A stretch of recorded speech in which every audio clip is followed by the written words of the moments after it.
just before the game kicked off, I saw that one of the players, well, what I thought was a man. So I went and I asked, "Are you a man?"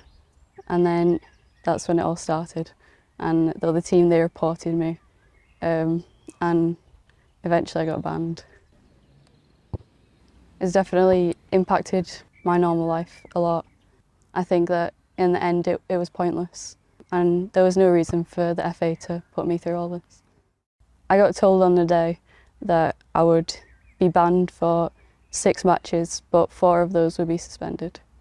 So I had to miss 2 games, and then if I did anything else in the next year, I would automatically get banned for 4 games.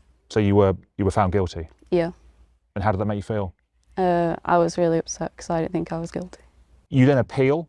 Yeah. Explain the thinking behind that. On what basis did you think, I'm going to challenge this? Well, it got put on my permanent record that I'd been accused of misconduct, and I didn't want that to stay there. And I knew that I wasn't guilty, so I appealed it. And eventually the FA said that the hearing that they did was unfair and they treated me unfairly during it. And they said that I could redo the hearing. But eventually they decided to just drop it and say that I wasn't guilty anymore. They dropped all my charges and they cleared my record. And because of your case, you had protesters outside Wembley. What was that like, to see the support that you were receiving? It was really nice to see that other people weren't afraid to speak up, and I was glad that my case could be used as an example to support their side.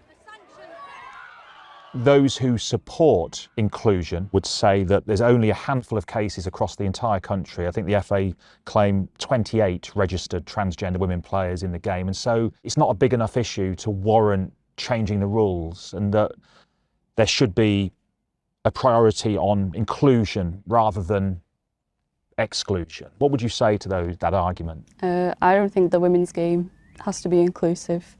I think it should be women only. The FA have allowed transgender women to play in women's football for years now, and they've said the basis on which we will is because we require them to reduce their testosterone levels. Is that not enough?